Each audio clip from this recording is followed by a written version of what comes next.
a topic that I consider to be my true love, which is technology, and also a very, very rising topic in technology, which is the cloud. So basically, the cloud is a very, as I mentioned, upcoming topic, and over the past few years, the need for more data, more storage, more capabilities, more scalability has given rise to the need for more technology, and specifically through utilizing the cloud. In 2016, LinkedIn just released a report about the globally most required trending talents, and the number one on that list was in cloud computing. So that just goes to show how interesting of a topic that is and how important this topic is in today's world and in today's technology age. I've always thought about it as a computer engineer. You hear network diagrams, you hear, the classical things, classical terminologies, but why cloud? Why did they call it the cloud? So I was actually, it made so much sense when I found out the reason. Basically, when we look at normal clouds outside, they're basically a collection of many, many, many water molecules, but we see them as a single unit. The same thing applies for the digital cloud. The digital cloud is basically, we see it as a data storage service, as a data processing facility. We see it as a single unit. But on the back end and behind the scenes, it's actually many, many, many computers, an array of computers that share resources, that do something together to provide us the services that we want. So today, we are here with some of the great minds and some of the great successful women in this field, and we want to learn more about the cloud. I know that it's upcoming, but what are the real challenges in this field? What are the strategies and approaches? How do they apply it? What are the risks and security issues that are associated with this topic? So let us welcome our speakers. Hello, everyone. Okay, so let me start with this. What do you define as a cloud service? Firstly, I'm grateful to be here. It's been a fantastic couple of days. I'm, as you can gather from my accent, from London, from the UK. I've worked for the UK government before in cybersecurity and digital and data. I've also been a technology investor before, and I've been an investment banker, raising money for technology, and I've also worked in various infrastructure companies. With all of that perspective, for me, something like the cloud, I would say it's on demand. It's a number of different services. Storage is one key aspect of that. It's very much about outsourcing. It's outsourcing all of your IT infrastructure rather than having it in-house and it being something that you control and that you're responsible for. You're basically handing all of that over to somebody else. Sharma covered off in terms of location and remoteness, but in terms of the service that you're purchasing or accessing, I would say pay-as-you-go is something that came up in Cheryl's keynote. So pay-as-you-go, on demand, something that's remote, and it's a number of services together. There's various distinctions in the sort of private cloud. The private cloud has even gone further, and you have hybrid clouds within that private cloud. That's how mature the market has actually become. I'll let the next panelist speak, but what I'll try and do in the next course of the questions is try and bring some of the analogies from what everybody here experiences as the public cloud and how that relates to the private or the Internet 4.0, because there's actually a lot of similarities and parallels, which is probably not quite so obvious when you see all the jargon in the media. I just want to mention something, so to be all the same level, what is cloud? Actually, as you have mentioned, it's a pool of shared resources which is accessible by everyone, and you don't need to worry about the infrastructure and about to buy any resources, so you can rent and pay as you go service. So just to define something about the cloud, it has 3 layers. It has the platform as a service, PaaS, the software as a service, SaaS, and the infrastructure as a service, IaaS. So it's a complete system. Like the platform as a service, we believe that everyone now is using it, which is the Office 365. Like you have it, when you access your email now is in the cloud. So you're not worried about installing anything, you're just accessing your email and or project, the data is on the cloud. Software as a service, it's used by like ourselves, the developers. When I need to develop to any program, like I need to install any platform, why do I need to go and buy it and to buy for the support and for the license? I just access it as pay as I go. Let's say if I have a project or I'm running a project for only 2 years, why do I need to pay for this license a lot of money and to buy the software? However, I have the option to access it on the cloud and I pay as I go. So I pay the amount as I'm using it, as per my consumption. Infrastructure as a service, this is the third layer of the cloud, which is about the hardware. Like if I need, let's say for my project, I need 2 servers.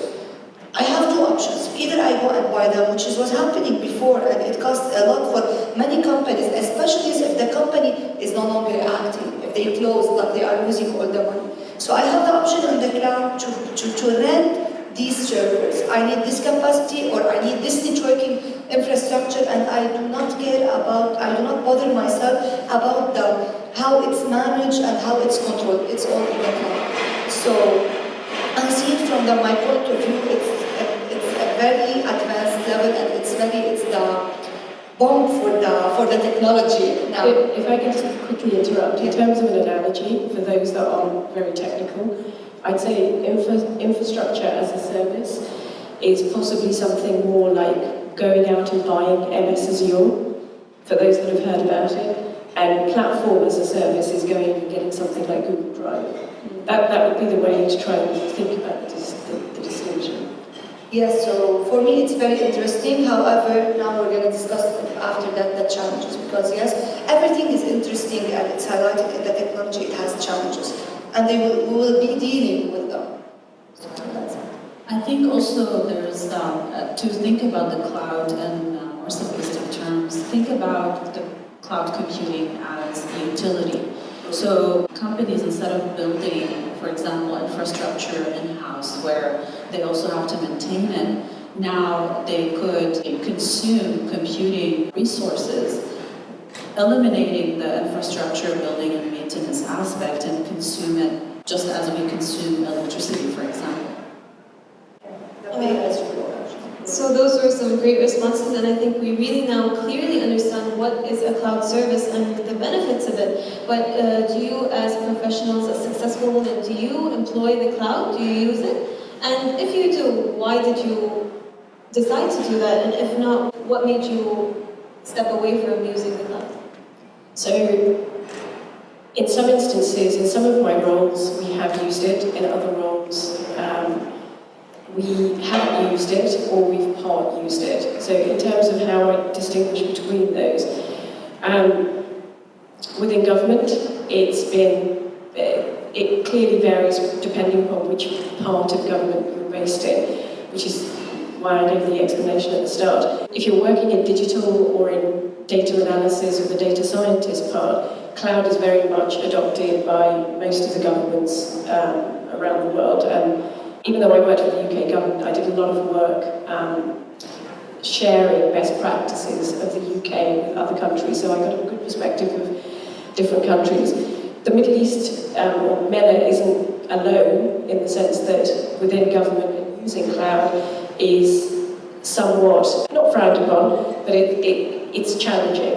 As you start moving into, if you have classified secure zones, the use of the cloud there tends to be partial. There are a lot of, this is where platforms like the hybrid cloud computing, or in terms of, if I do give a quick explanation, anything that's put into the cloud is part of your data strategy.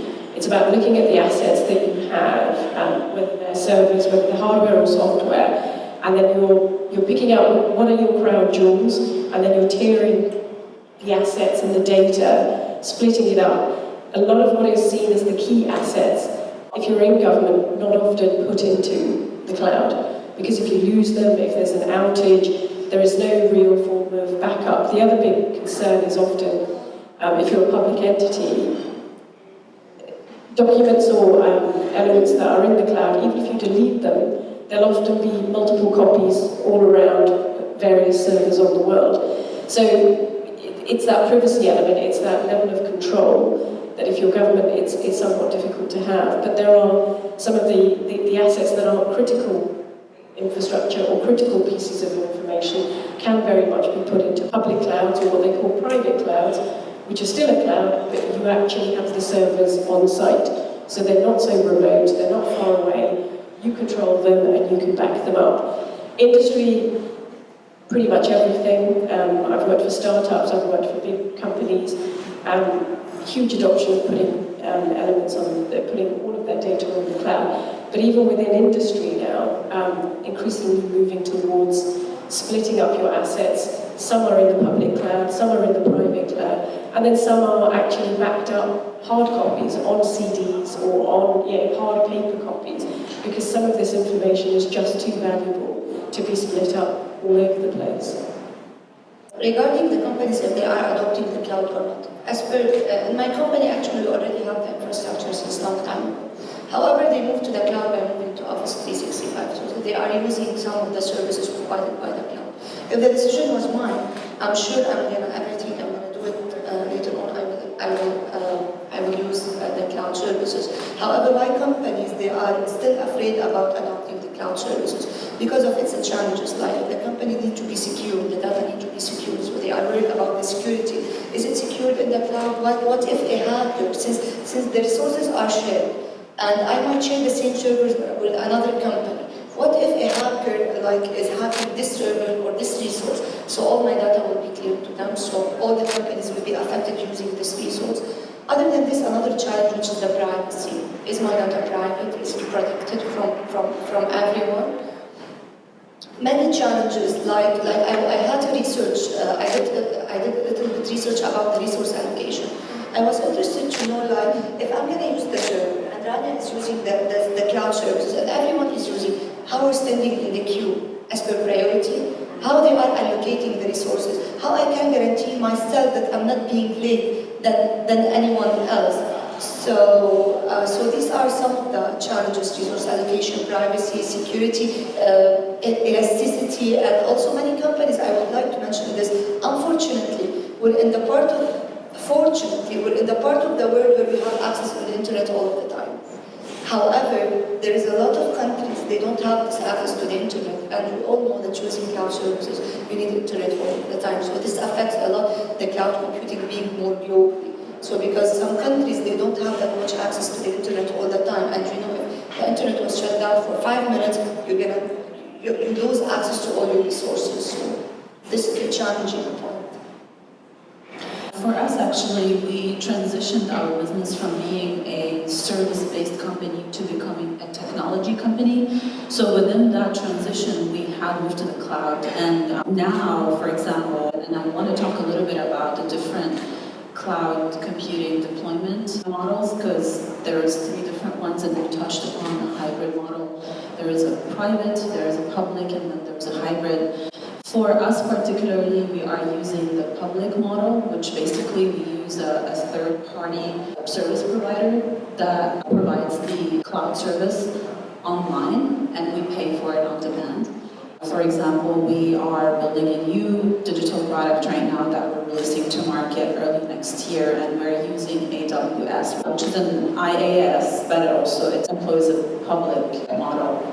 So the benefits of that has been for us, which is the benefit of using the cloud that applies to everyone else and every other business, is first of all, we don't need to have an IT maintenance in-house. We don't need to invest in building that kind of infrastructure to provision the computing resources. So that saves us a lot of time, because now we could use the computing resources that are available on the cloud on demand, so we can leverage that capacity. We can also scale our business up based on the increase of workloads, and we can scale it back down in case the demands also decrease. That's another efficiency factor that the cloud can offer. And that kind of elasticity and being able to scale up and down per use model has a huge impact on the costs. So we're only paying for how much storage, bandwidth, and CPU cycles we're consuming. For a lot of companies, especially small and medium-sized companies, that's a huge economic factor for them and for us, for everybody. I think from your opinions on this topic, I think that we can really tell that using the cloud and choosing whether to approach it or not basically depends on the type of the organization, the type of the use that you want. For example, we know that it has a lot of benefits, but like as you mentioned, for small and medium-sized businesses, it cuts down a lot of the costs. And as you both mentioned, in bigger organizations, for example, governments where information needs to be secured or where the IT infrastructure is already in place and managed, and IT service management that has international standards, and now even the ISOs are taking cloud computing into account. So I think it all depends on why you're using the cloud, and maybe combining a bit of both depending on the organization and depending on the use would really be a good way to adopt that. So we already talked about the private cloud, so that makes things makes people feel more secure about the cloud, more comfortable, they feel like it's closer to them, it's more under their control. So now let's move on to another question. As we mentioned, this basically the cloud provides the services remotely. A third party provides you these services, allocates you resources. So what about the IT infrastructure? Does the cloud eliminate the need for an IT infrastructure, or can it be considered as a backup for example, can it be used to back up some of your data or assets, or does it really eliminate the need for IT? So it can do both. Again, it's so versatile, depending upon who you are, whether you're a big government department right down to a small business, you can structure it in the way that you choose to do it. A big trend that you're starting to see in the last 5 years is what they call MSSPs, so Managed Service Solution Providers. Not all of them are based in the cloud, but what they essentially do is they have an IT infrastructure that is scaled up to, sort of 10, like 1,000 times level. I have a nickname for them, which is they're the IT infrastructures of all infrastructures.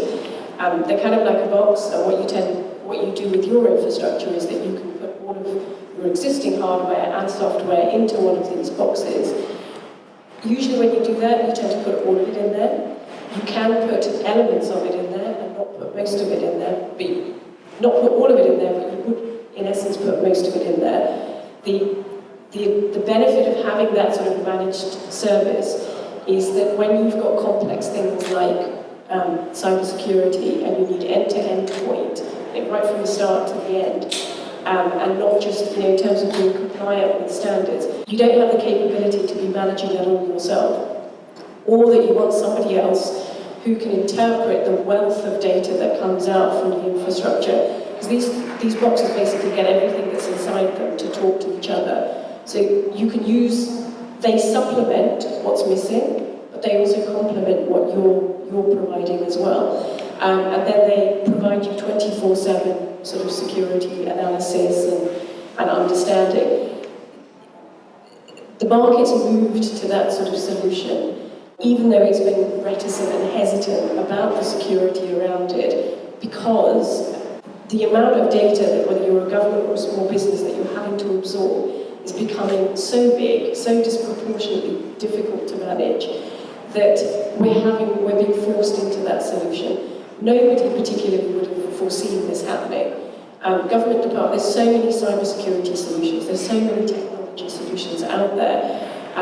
It would take a quantum computer to process all of them. Government departments don't have the time, and even small businesses don't have the capacity to process all of this information, which is why these managed service solutions have taken off and are taking off. Governments at a policy level have been very keen to ensure that these services are 100% secure. And the comment earlier about the difference between having something between the choice between public and private, if you look at the alternative, even if you go private, your service can still break down. You still might have internet outages. We haven't got to a point with just the mass technology, internet and just electricity supplies and things like that, that you're ever going to avoid any of those things. I often say to people, if you don't know what cybersecurity is, It's not about stopping an attack, it's not if you're going to get attacked, it's when you're going to get attacked. You are constantly being attacked, whoever you are. What these solutions enable you to do is minimize, manage the risk, limit the damage that comes from being exposed to this sort of thing. Whether you go with a public cloud, a private cloud, or no cloud, the challenges are all still there. It's just about how you... The cloud is a way of making it easier for you to manage those risks and limit the damages and make it more cost effective. In terms of where... I won't go into this because I don't want to take over the time, but maybe for the next question. That resource constraint is becoming so intensive that I'm setting up a cybersecurity company, which is actually, of all these managed service solutions, there's becoming so many of those, it's becoming so complicated to even work out what you need of those. And I'm looking at setting up a company that will actually help you compare that and make that pay as you go, because that's how far advanced the market has become now. I won't copy Sage. Yeah, it's the same. Yeah, I agree with you regarding this, and it's your choice. You feel where you feel comfortable. The cloud, they provided us with 3 different types, and they all provide the same level of service. However, it's different as per your comfortability. Where you're comfortable, you feel like you trust the cloud 100%, so you're going to go for the public cloud. And if you feel like I need to be controlled in-house, you go for the private one. So it's the most important is to use the cloud. This is the idea behind. I'll tackle your question from another perspective. I think when it comes to the concept of cloud is going to replace IT altogether, and there's that myth around now because we can host on a third-party server, then we don't need to have administrators or anything like that. It's a total myth, because you still need to have system administrators in-house to manage the complex environments and the different servers, and then you have the physical and virtual servers, and then you also have an integration of your internal data to another external cloud as well. So when it comes to IT jobs, there's also this freak out in the technology industry, like, oh, does that mean that everybody's going to move to the cloud, so we're going to lose IT jobs? It's a similar conversation that we have in my industry about advanced manufacturing and using robots for manufacturing, where people freak out about, oh, that means robots are going to replace all the humans and we're going to lose jobs. Actually, what's happening is that the same jobs just need to be managed differently. So these people now, instead of being in the position where they're tackling lower level or small infrastructural issues, now they're in a position where they have to manage more complex environments, because now we're talking about cloud-based and big data. And I think it's just a matter of that shift. If we think about how developers have to adapt to cloud-based services and applications, it's the same thing for the IT side, and DBAs just have to adapt to new ways of handling these more complex infrastructural issues. Actually, yes, I just wanna add some regarding the developers. Since I'm working as a software developer, my life would be easier if I'm working on this platform on the cloud. And I don't want to bother myself to care about the license, the upgrade, the update on the platform, and if it crashes, I'm losing my time. I can put this effort and this creativity on another side. So they are taking care of this. Let us use our time in a higher level work. So what I was going to add to that is what you're finding is there are a lot of people that were just simply sitting and monitoring what was going wrong. Because some of that has been taken away, they are actually getting much more, they're getting redeployed into other parts of the business. Cybersecurity is one big aspect of that. Cybersecurity isn't just that you hand it over to somebody else. When they come back and tell you that you have this problem, you then have to go and fix it. They don't fix the problem for you. So, for somebody who's a former was just coding, this is opening the door to people actually having much more interesting careers and opportunities. And also the other way that they're employed is that they're often going out and selling solutions, or they're part of the consultative part of the business. So it's a wonderful way to empower your IT staff in a way that they're constantly looking for. So I'm about to eat my microphone. And one thing also to add to that is we didn't even talk about storage issues when it comes to backing up data, which is another assumption that businesses make that, okay, now that we're hosting on third-party cloud, then our data is also safe. In most cases, just like the issue with security, is actually you need to explicitly make sure that these companies or these services are backing up your data, because it doesn't happen automatically, and that's just a misconception that a lot of businesses have, and they end up losing a lot of data because of that misinformation about how cloud works. I totally agree with all of your opinions, and I really think that maybe the cloud has, as I mentioned, in the LinkedIn reports 2016, why would it mention the cloud as the #1 trending talent if it wasn't a new field that was open for everyone to go into? It's not about just, working in the service providers and giving that service, but it's also about managing it and working with it and knowing how to handle it. So that expertise is what is required. And I really wish that 4 years ago or 3 years ago when I was coding my projects, we had the cloud, so I wouldn't have to worry about my computer crashing in the middle of the night and finding some other place to do it on. You fixed it down a lot, so it's time now to focus on other things. You hit a bone. Okay, so let's end with this final question. Does adopting the cloud, does it open any new opportunities? Does it help you do something new or innovative by approaching this technique or strategy or infrastructure? Does this help you do something new? Does it help you maybe reallocate the resources into something else? Or what do you think about this? What do you think is something new that can be added to any place or any company through utilizing the cloud? So I sort of partly touched on that. So in terms of the, I'll go up a level instead. Sort of like, in terms of the IT stuff, obviously it makes their role much more interesting. But that trend, I think, filters right up to middle management, senior management, and even at board level. If the if CISOs and middle managers aren't just seen as the ones who are the spotters, it kind of makes them, if you're just the spotter of the problem, then you're a little bit geeky and there's a negativity around you. You're always seen as not really adding to the profit center, you're not bringing anything in. So even at that level, by them being able to say, look, I'm managing it, the risk is covered, you don't have to worry, it expands their role as well. So the CISO can have, it's a broader role, but also it's one that is actually saying, if I can manage this risk, which is quite a substantial risk, make my role much more about managing all of the other risks involved. So even the role of the CISO is becoming interesting. Somebody mentioned, I think it was Cheryl mentioned, or some of the chief privacy officers. It's for the CISO, their roles are morphing that way. Another one was around business intelligence. So all of these are opening up, as well as sort of, depending on the type of, if you're more retail and more commerce, then it tends to go into more of the sales type role.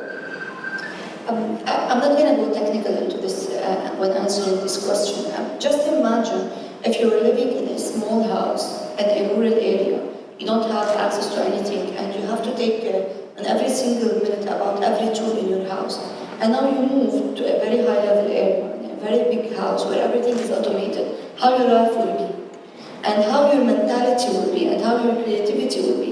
It's the same concept for me, because you're making your employees and your company infrastructure into a higher level, into being up to date on all the technologies. So first, you are, other than the benefits you are taking them from the cloud, however, also you are getting into a higher level technology, so you are ready for more updates and more technology gadgets.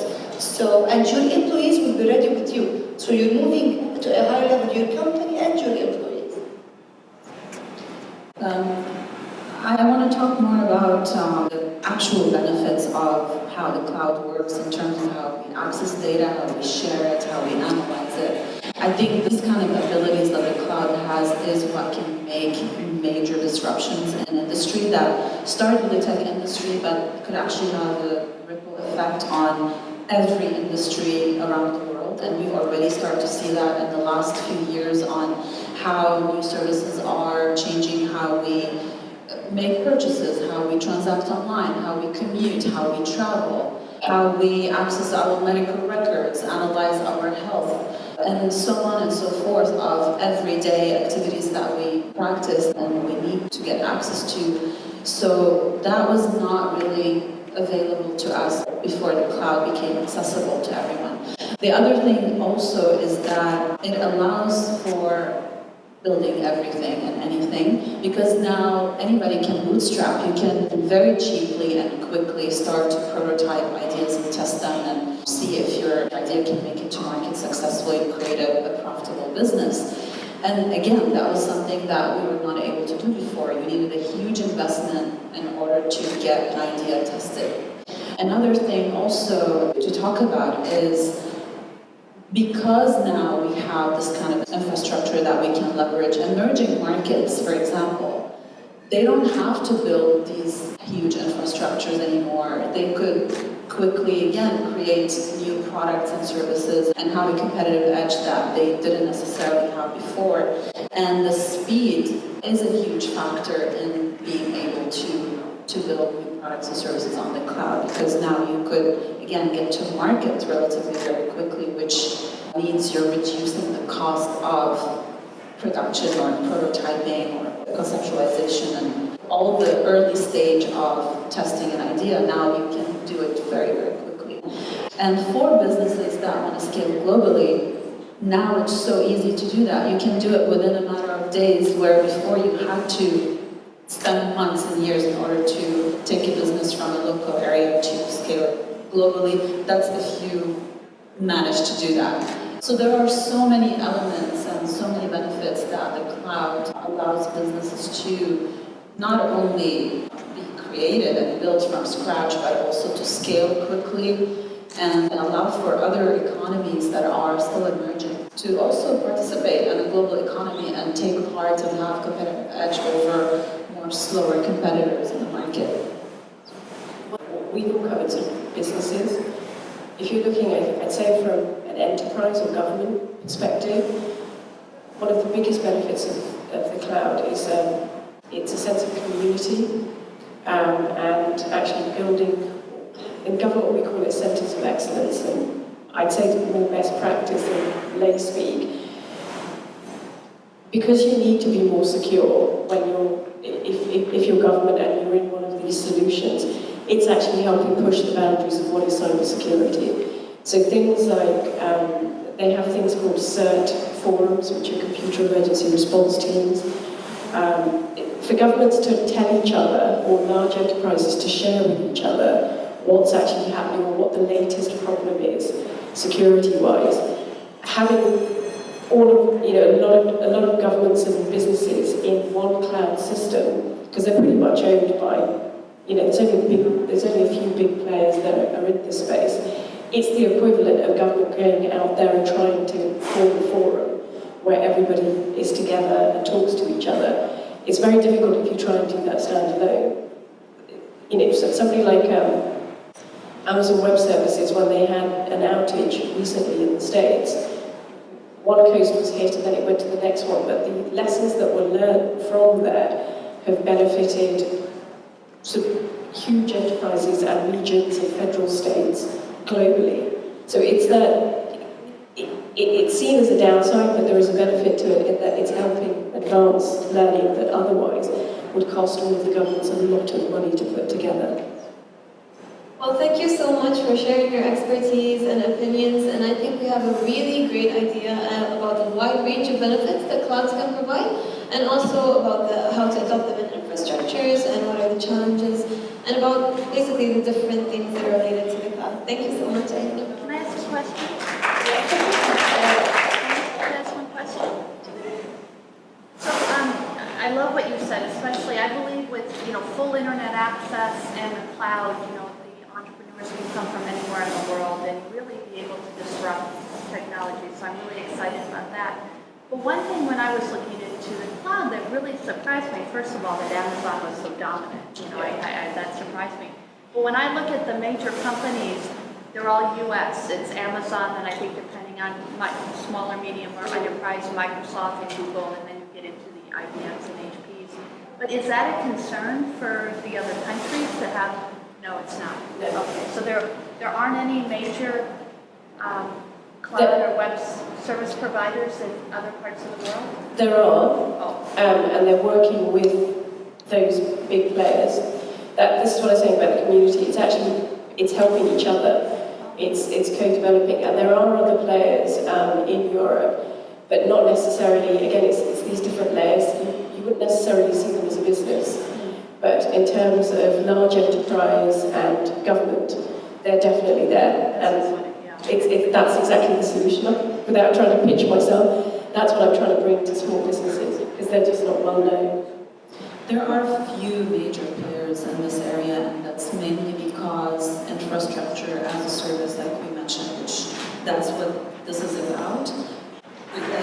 It's very cost-intensive type of an investment for companies to develop, and this is one of the main reasons why the biggest ones are Amazon, Google, IBM has one, Microsoft has one as well. So I think that's mainly it, but also the expertise that's available out there to build these kind of large networks. I think the world is still learning from these companies because they were kind of first. So it's cost, level of expertise, and also other countries outside of the States, they don't necessarily have the same level of infrastructure to support these kinds of systems and formations of large-scale networks of servers. So like we spoke about earlier, we talked about internet access in different parts of the world, we talked about electricity in other parts. So there are limitations outside of the United States that we don't necessarily all relate to, but some countries do relate to that, and they're still dealing with these particular issues. So they're a little bit far behind on catching up to building their own infrastructural solutions. I think that's fair enough, actually. They have enough problems to deal with. I'd say there's actually startups in this space in Europe. They're just not as well known. They might be better known in MENA, but they're definitely not known in the US. Because there is a distinct split in that sense because of the players that you've got in the US. You've kind of got a monopoly on that space. The European startups, they try and break into that market, but they're not well known over there. They're better known sort of Australia, Asia, Europe. Is there something out of China? Because normally this sort of, and it's resource, right? When you're talking about servers that, let's say data centers that the big US companies own. And of course, as you said, it is owned because they're sitting on piles of cash and they can deploy it. You would expect a country like China to make sure that they also have that strategic advantage. So anything that you know of from there? So what China has done, and to some extent another big player like Russia has done as well, is that they have got involved with some of the startups that I mentioned to you earlier, just now. So there are startups that are building scaled-down versions of sort of data center / cloud-based services, and those are based out in Russia and China. So the data and everything would be deployed there. So that would work for businesses, but understandably it wouldn't necessarily work for something like for government. So depending on where you are in that ecosystem, you'll have heard about them or you won't have heard about them. We're going to move on because we are really late. We're about an hour behind. So we're going to go on to, thank you very much for the panel.